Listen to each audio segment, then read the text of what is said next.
And they may elect him, but if you do this statistic, it's a little hard. So thank you for bringing up Philadelphia.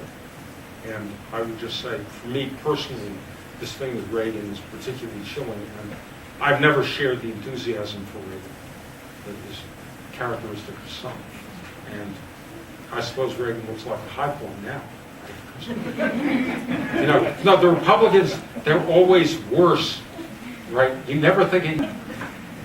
Alan, I'm just wondering, what did you find was the link between the African American population and the indigenous population in the U.S. during the Revolutionary War? Did you run into a lot of connections there, and especially in terms of, in some ways, of course, the revolution was a direct way of taking away any hope of freedom of the American people? Well, actually, both the British in the French and Indian War and the Americans worked, the American official government worked with certain Indian groups and were intensely racist toward others. The 1st Rhode Island Regiment was made up of blacks and Narragansett Indians. The anti-miscegenation laws that were passed then and kept through the 20th century, still a loving case, were laws that affected not only blacks and whites, but sought to prevent blacks from escaping to Native Americans. And this went way back into British colonialism, and Washington was desperately afraid that Dunmore would organize blacks and Native Americans. And Jefferson, who knew better, actually says that the rule of Native Americans in the Declaration of Independence, in the same passage as domestic insurrections toward the end, says that they mercilessly slaughter women and children. And therefore it must be true that the Sand Creek Massacre and the statue of Chivington outside the State House, and I am unfortunately a John Evans professor, Evans was the governor who sent out the troops to do the massacre, must have been done by the Native Americans to the white people. Right? So, pretty sad. We have time for about one more. Yes. Well, every time I listen to you, I learn something new. And this time I'm really intrigued by this precursor of Paris Commune.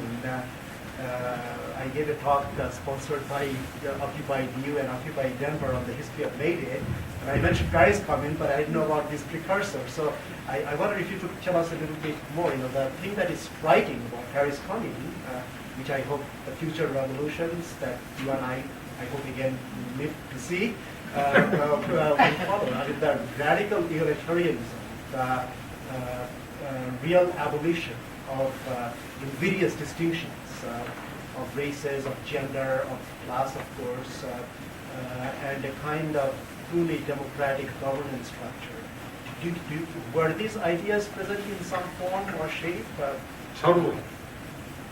So Sharp had the idea, which was taken up by Thomas Peters and these people, of what he called dividing them up into tenths or tithings, actually, and hundreders, 12s and hundreds.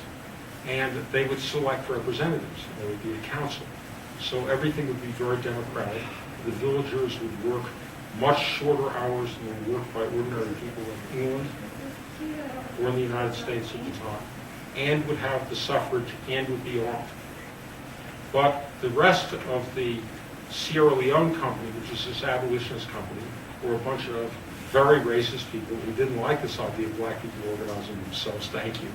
And they wanted Clarkson, who was a decent guy in many respects, and didn't put up, he actually opposed their swindling of these people in some way. But he had the attitude that he knew everything and that they were going to ruin everything, and he came to hate Thomas Peters. And he's just vile toward Peters, and just, way sick. So, it really threatened the equilibrium of what they wanted to do, that black people organized themselves. Now, Granville Sharp was vital in this, so it wasn't all the whites, it wasn't all the white abolitionists, but the Clarkson brothers and even Wilberforce. I love the movie about The Amazing Grace, but how shall I say, Wilbur, he just wasn't for popular democracy. So slaves, they're going to free the slaves, going to organize democratically. Wilberforce ain't going to be for it. So it's a real drama. It's a predecessor of the Paris Commune. It has resonances of the town structure in the United States more vitally. It is worth thinking about from the point of view of political theory. It's a grand thing. Can I have one more? This is good. Alan, how much, just to kind of draw it together with modern times, how much is this kind of collective, either subliminal or overt suppression of this black history a means of elite suppression for blacks today, and that they're deprived of a history that's rich among themselves? With emancipation, you have white elites freeing them and being their saviors, and that carries on to today with the two-party system, where they're tugged at politically, saying that if you'll vote for us, we'll be your saviors, we'll give you education, a better income, and it suppresses them and makes them owing to these white elites. How much does that hurt? This is a great question, and the answer is a huge amount. Look, we just elected Barack Obama president, and that's 40 years after the assassination of Martin Luther King in Memphis.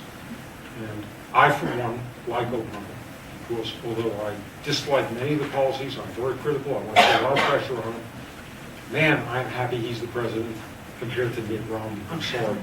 Second thing, however, is Trayvon Martin got no justice for being killed walking in the rain with a hoodie without a huge protest movement from below. The New York Times, after Obama was elected, said the employment rate among poor black teenagers is 4% in New York City. That's an unemployment rate of 96%. Michelle Alexander, The New Jim Crow, it's a great book. It describes to you how the U.S. holds 2.3 million people in prison, a lot of them poor blacks and Chicanos. This is 25% of the world's prisoners. It's more prisoners than all of the Middle East and China and Russia combined.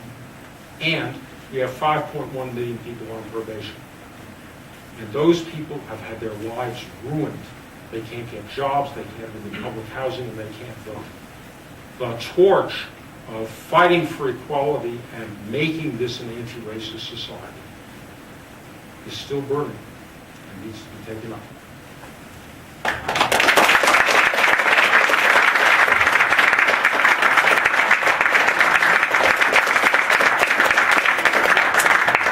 And I would love to sign the book, and anybody who'd like to get my blog, I have a place where you can give me your email address and I'll send you my blog. We're going to ask you to form a line that way, and the books are on the cart back there, and we're so grateful, and I just love the way you ended that. That was really important. And I do remember Obama said that we have to make it, so we have to put the pressure on. He wants us to do that. So, thank you. Hey, the conference Alan mentioned is May 12th. Saturday, May 12th. We'll try to stop this next war. Before that,